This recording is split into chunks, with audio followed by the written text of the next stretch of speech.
Hey guys, welcome back. It's Crazy Welder, and in today's video I'm going to be doing my review of the Avegant Glyph. Now I'm going to preface this video by saying that I've had the Glyph for about a month so far, and I've been using it on and off for a month, and also that this is not a paid or somehow solicited review, so I'm just giving you guys my own honest opinion. So I'm going to address the biggest elephant in the room right now, which is that should you, as the average user, go out and buy the Glyph as a general computing device for everyday tasks? And the short answer to that question is no, you should not get the Glyph as a general computing device just yet. So what do I mean by that is if any of your work basically involves doing Excel, graphic design, anything that involves looking at small text on your screen, then this device simply will not really do the job for you as a monitor replacement, because you really can't see to the edges of the screen too well. Currently they're kind of blurry. Now, this is something that they may address by putting out an extra set of optics. It may be something that they could address with their head tracking further on, or some sort of PC application that allows you to basically move your eyes around the screen using the head tracking or some other method to allow you to look at different parts of the screen. Currently, it does not have this sort of functionality, and the only way that I can see them doing it in the future, it would be a hardware revision where they possibly have eye tracking built in, or if they end up having some kind of external head tracking option available if they decide to go do it that route. Currently there's no such provisions kind of in place for it. They're still kind of rolling out updates for this thing. I believe the last one was in July of this summer, and they've basically increased the 3D to 120 Hertz. And that's great, because if any of you are watching 3D Blu-rays out there, then this device is perfect for you. So who is the Glyph for? Should you go out and run and buy it right now? Should you wait for a price drop? Should you wait for a hardware revision? Well, the Glyph is mainly kind of aimed at people who are going to be on the go. So for example, if your commute is on a train or on a plane, basically any part of the day, any time of the week, and you do that a lot, then the Glyph is perfect for you. It was aimed at you, and you should definitely get it for those reasons. And basically the idea being that you can just put it on over your head and just view a movie, for example, or you could connect it to your phone and you could, for example, play a game. And for me so far, the game has been kind of the reason why I got this thing. I've been gaming on it and it's been great. Now, should you necessarily go out and buy it right now? Well, I would say wait until the price drops a little bit. Should you wait for a hardware revision? Well, it's probably not going to happen anytime soon, so unless you're dead set on waiting for the next like 4 or 5 years, then I would say get it now, and that would kind of be your best bet. Now, currently, I don't know if they do have any plans for any sort of attachments to this thing. I know that there's a case coming out for it, but there's not kind of a whole lot more going on. So I'm not really going to get into the nitty-gritty of all the details or all the connections that this device has, as there are plenty of reviewers that have done that before. What I will tell you guys kind of is my experience with the Glyph so far. And currently, I've had kind of a really positive but also slightly negative experience with the device. I've been using it primarily to game, and as such, I've been using things like TriDef to emulate 3D on games, and it works beautifully. I can definitely say that if you want a game in 3D, this is perfect. There's no delay. And the 720p issue that a lot of people have brought up with this headset is really a non-issue, because you're really looking at what would be like a 17-inch laptop screen about a foot away from you, or about 2 feet, I should say. And so you don't really notice any of the pixelation at all. I can't see the pixels on this thing, and neither will you. The screen is crystal clear, and the best thing too is that the colors are actually popping out so much on this. Now, I don't know if the I don't know if the Avegant supports having HDR output, but it certainly feels like it does. The colors are very lifelike, significantly better than any monitor that I've used so far. And on top of that, the brightness, the dark and the light areas, the contrast between those two is pretty incredible.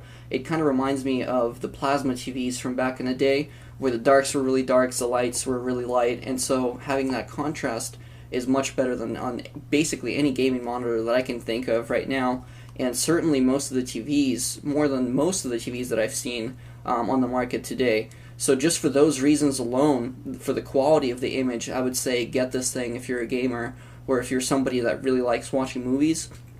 And the great thing is, if you're somebody who, happens to have a family that may want to use the TV, Again, the Glyph is perfect because if you have a splitter sitting around in your house, then you can just connect your headset to a console. You can connect it to your TV and be able to watch the TV on your own without having to disturb someone, which again is a really, really big step up from most other devices, and certainly most other kind of head-mounted displays that are targeting the same kind of customer where you'd want a small display on your head.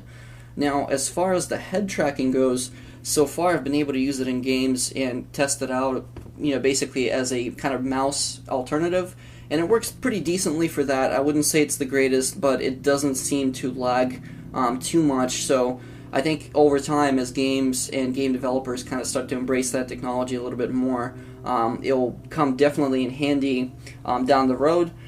Currently, for gaming reasons, it's not the greatest, but so far it's been pretty good for me personally.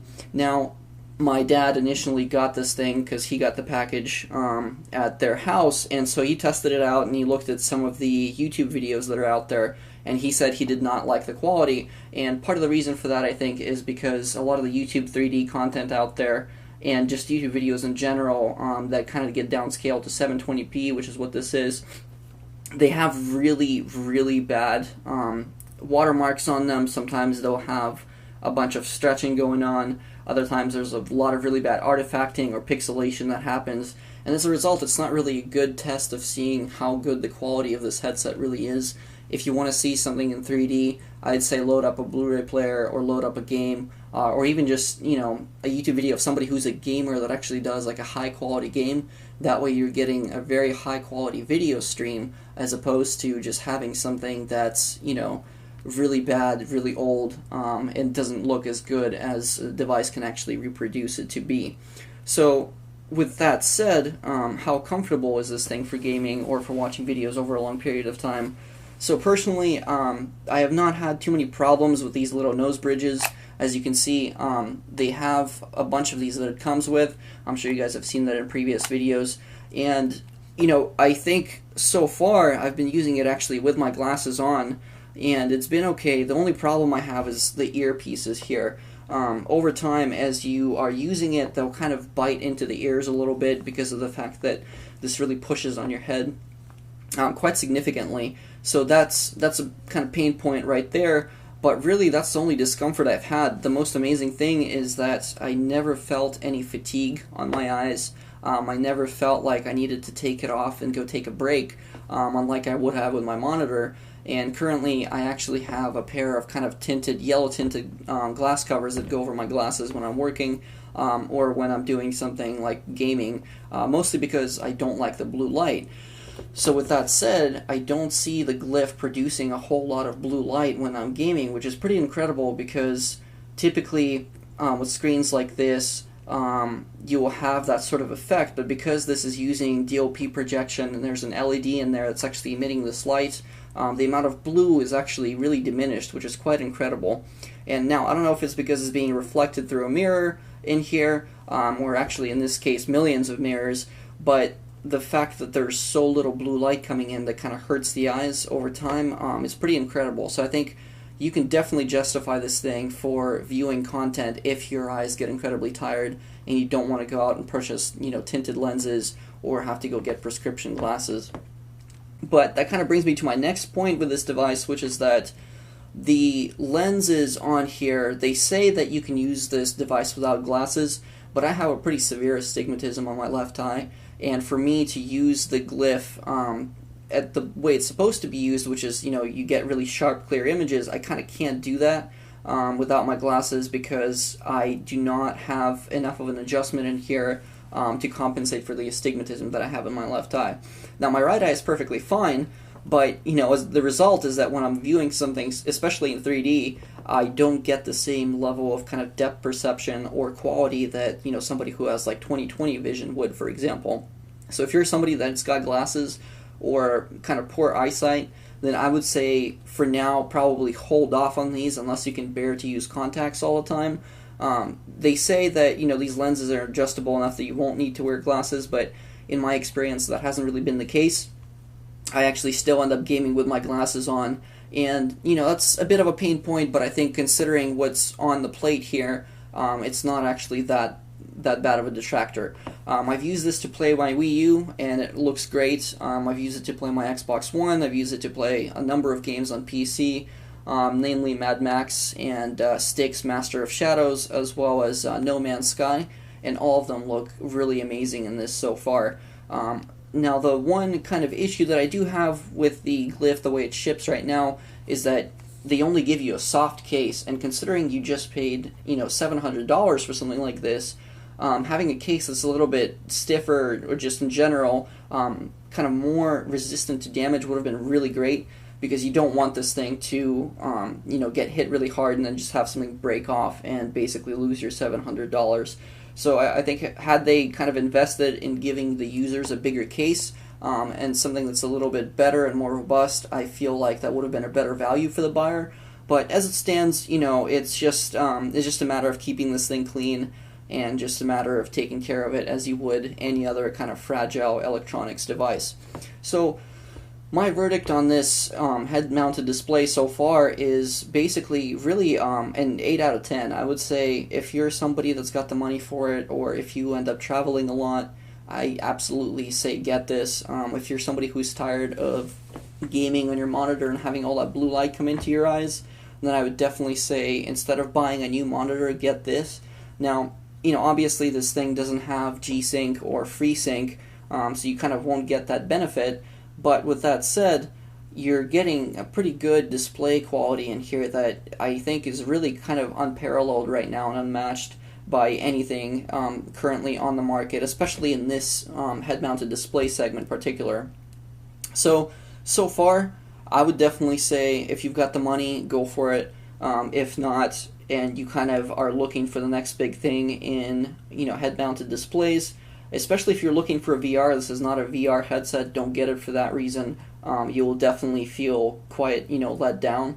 Now, when this thing launched, a number of people felt let down, and that was partially because the features that were supposed to ship with it out of the box haven't really come along until the most recent firmware update. And the most recent firmware update fixes a lot of things and gets it working in 3D side by side, which is great. And there are more firmware updates to come. Now, the other gripe for a lot of people was that this has Bluetooth built in, and yet you couldn't use it as Bluetooth headphones. Now, this may be something that Avegant will be looking into in the future. It's not quite available yet, but it might still happen. But as it stands, as a device that allows you to watch movies and play games in 3D, or just, in general, in 2D, this is really quite perfect. I mean, I would say that for something of this caliber and of this quality, you're getting what you pay for sure.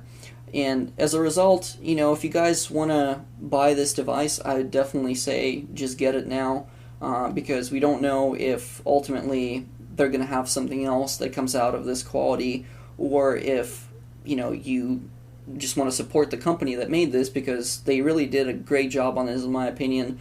I feel like a lot of people are giving this thing really bad remarks, because it doesn't have the 1080p support, or it doesn't have the 4K support.